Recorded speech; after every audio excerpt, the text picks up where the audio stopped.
I'd like to welcome everybody to this session on managing natural parents in the age of social media. This is a favorite topic for me. I am from Seattle, but I am saying hello to you from Malaga, Spain. I've been over here for over 25 years. I was originally an exchange student in university, and I've been raising my four kids over here, like I say, for over 25 years. I am a natural parent.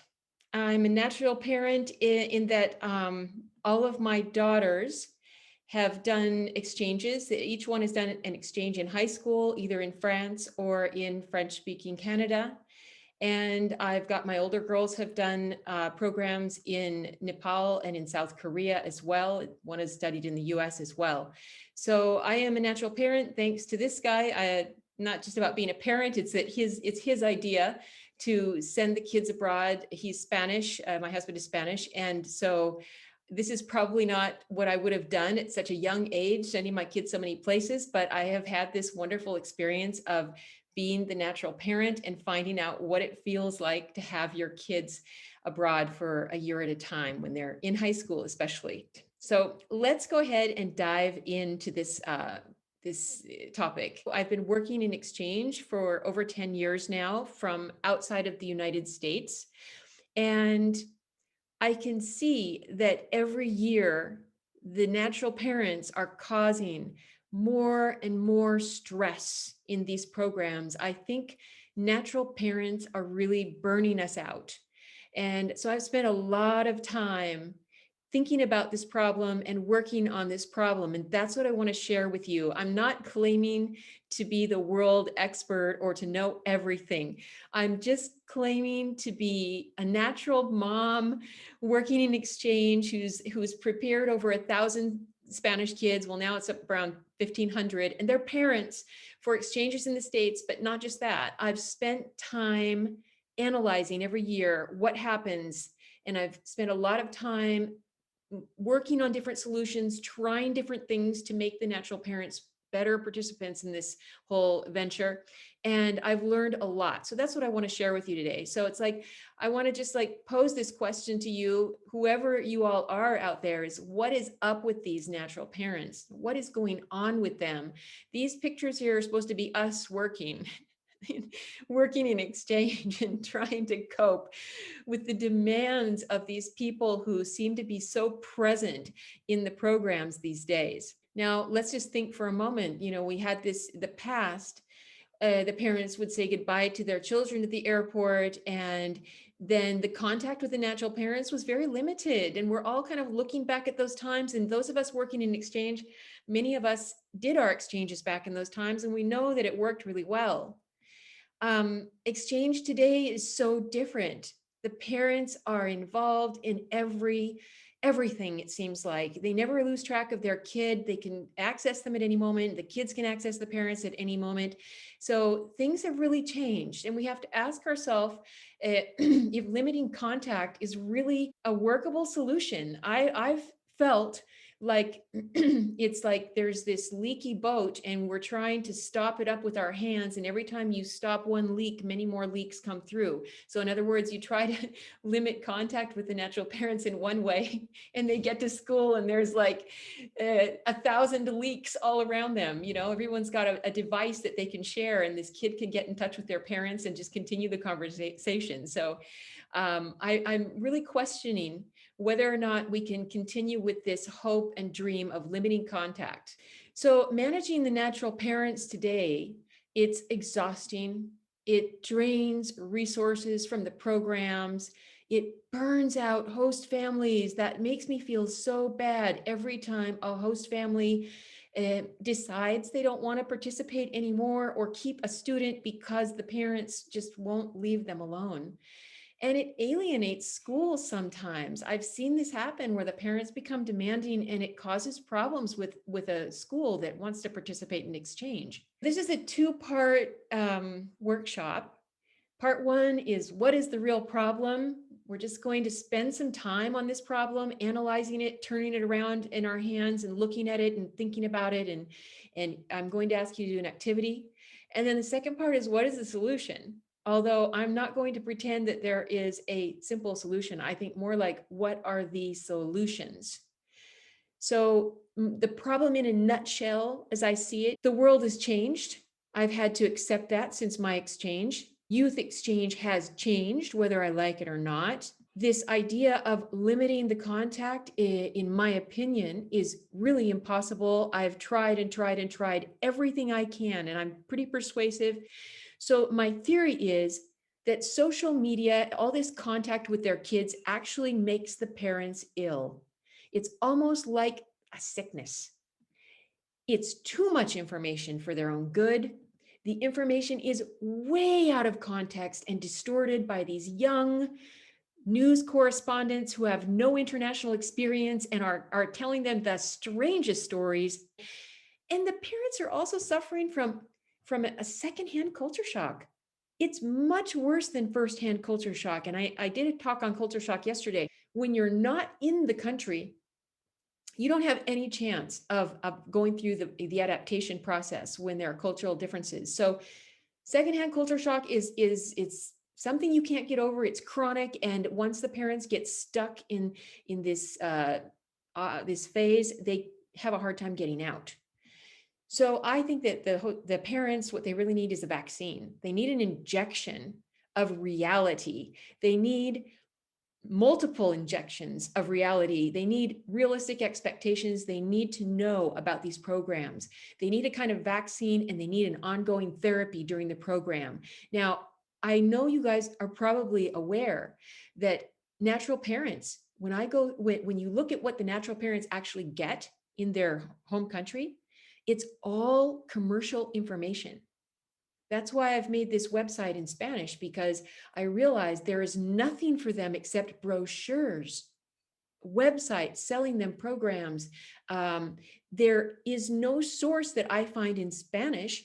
That's the second or third, however you want to put it, language in the world. I mean, this is big. I don't find resources in Spanish for natural parents to get a grip. So my theory, based on my research and my experience, is my experiments on natural parents. They need training, they need support, and they need a lot of supervision nowadays. Nowadays with social media, you can't leave these people alone for a second. You got to keep them under control. You got to keep an eye on the perceptions that they're developing, the theories they're developing, and the things they're talking about with their family and friends and relatives here in their home country. Trust me. So this is in Spanish, but I have a natural parent training, and that's what I've made the video about. I have a unit on culture shock, which I explain more. I'll give you a dose of it here, but then later you can find out more if you want, what I believe parents need to understand about culture shock from any parents from any country, but I've developed this in Spanish. I have a unit on problem solving, and I have another unit on sharing custody with an American family. I call it shared custody because it really is like shared custody. You know, you go through a lot of the same issues.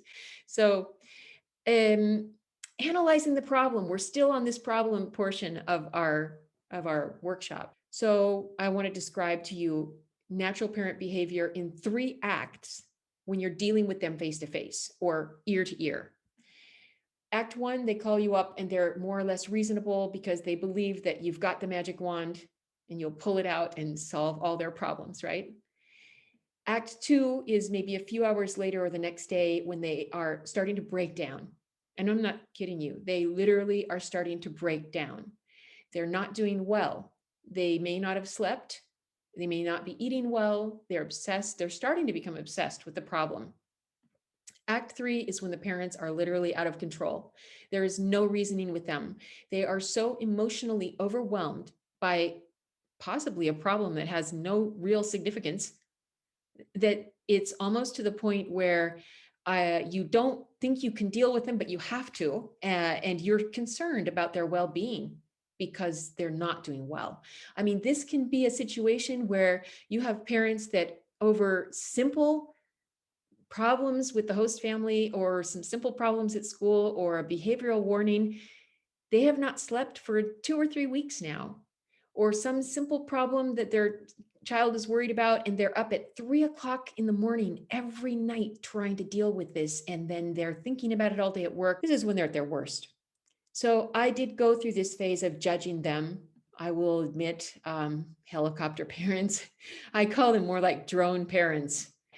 I know that in Canada, they talk about the snowplow parents and that we are really big into the lawnmower parents these days in the States, that are kind of like mowing down any possible difficulty for their child. Yes, I've even found jellyfish parents. They're too soft to allow their kids to have any limits or to suffer and things like that. There's all kinds of labels we can give them.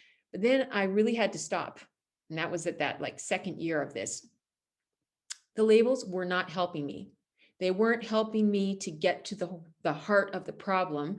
They were only making me feel like hanging up on the parents or yelling at them, which is not going to work.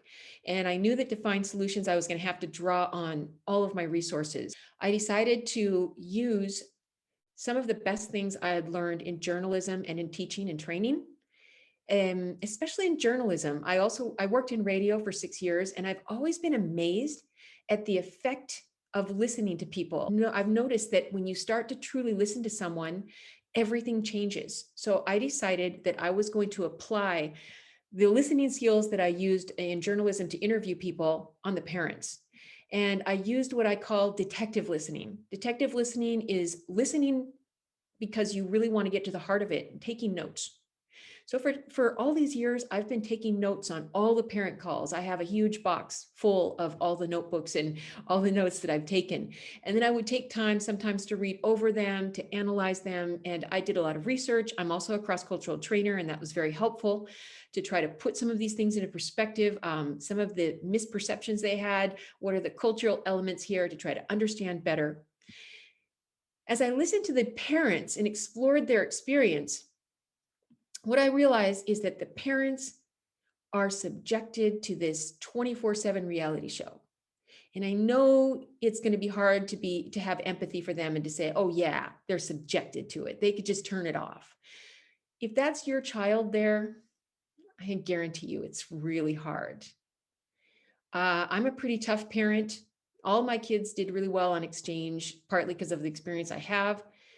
But there's been times that my kids have been down and they've been far away, and I can tell you it's hard, really hard to turn them off and to turn them away.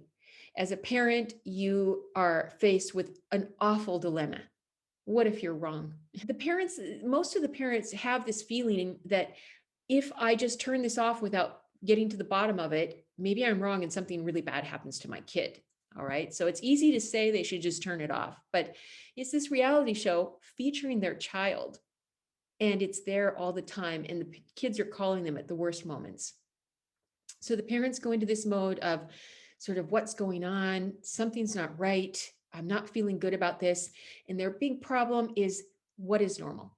So there's this bell curve, that we use for everything in our culture to we know more or less what is the variation of normal for anything in our own culture. And they start applying the bell curve from their culture to what's happening in the United States. Even worse, they start calling their friends, their family, and their relatives, and they're talking to their coworkers to try to get some consensus on what exactly is happening. And the more they do this, the worse it gets. The worse it gets, and the more they call you telling you that everyone they've talked to agrees with them that there's this horrible problem happening in the United States. So from the parents' perspective, there really are real problems, and it's drastic, and we need to solve it. All right. So we often use the roller coaster as a metaphor for exchange. You get on there because you want to have a good time, but there's moments that you're really suffering on a roller coaster. Well, the parents get the calls from the kids right when the roller coaster is like this, upside down.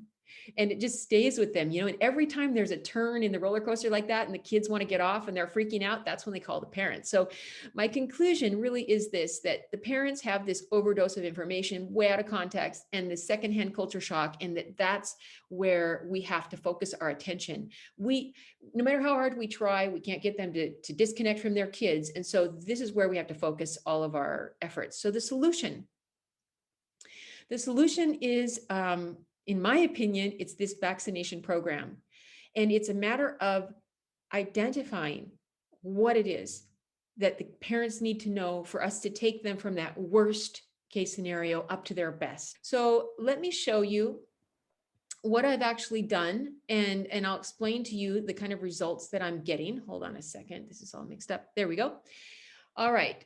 So I call this my natural parent vaccination program. I think it's kind of fitting right now in these times of pandemic. I give them a culture shock vaccine, a problem solving vaccine, and then I give them this sharing custody vaccine. So let's look a little more closely. Again, I have just made a video because I had this detailed presentation of all like more information about each aspect of this training, and it just did not fit. So I made at my website on the homepage, you'll have a link, bestculturaldiversityever.com, and you can go ahead there and see it. And just to conclude, thinking about problems in general, I'm a big fan of the 7 Habits of Highly Effective People. But there's one thing he says in here, Stephen Covey, the problem is not the problem. The problem is the way we see the problem. And I've been thinking about that for about the last 30 years in all areas of my life. And I found that it's really true. You know, it's like you think a problem is what you think it is. And then if you stop and think, wait a second, maybe the problem is the way I'm seeing the problem, you'll get so many insights at the very least. Okay. And I think that with this particular situation that we're facing, too often we're looking at the problem from the point of view of, you know, it's really tempting. Yeah. Lawnmowers, helicopters, jellyfish. I mean, honestly, they fit the bill, but it's not helpful. And it's like, we're also looking at the problem from the point of view that, hey, it used to be better when the parents didn't get involved. So let's just cut them off. And that way of seeing the problem is not going to work either. It's not helping. We know it doesn't work. So I really suggest that we look at this problem differently as these people who really are suffering when things go wrong. They really do want it to work. This is such a huge thing that some people save for years. They start preparing their kids mentally in primary school. This is a really big thing. The parents approach it with this incredible, very naive excitement and a lot of wishful thinking about how everything's going to be perfect, even more perfect than it is every year when they're at home. I always tell them, if, you know, I've even done this thing where I'm like, how many people, I have an audience of maybe 100 families, how many people think that they're going to have a serious problem this year during the exchange? Maybe 1 or 2 people sheepishly raise their hand. And then I'm like, okay, second question. How many families have gone through a whole academic year with no problems, you know, here at home? And then they all laugh. They're not prepared. Parents are the new program participants, whether we like it or not. And the real problem here is that there's poor participation. Some pretty poor participation. So they really need help, all right? They need training. They need ongoing information. Nowadays, I recommend video modules. We can send them attractive PDF pages with pictures on them. There's so much great stuff out there to put these things together. We can use social media to barrage them with realistic information that's going to change the way they think and change the way they behave, right? And then we need this sort of ongoing support and supervision. We have the tools. I want to thank Zoom for making our life great, you know, and the pandemic is a horrible thing, but hey, look at what's happened. Good comes from everything. It has boosted us into a different level of communication, and we can now reach out. Thank you, everyone.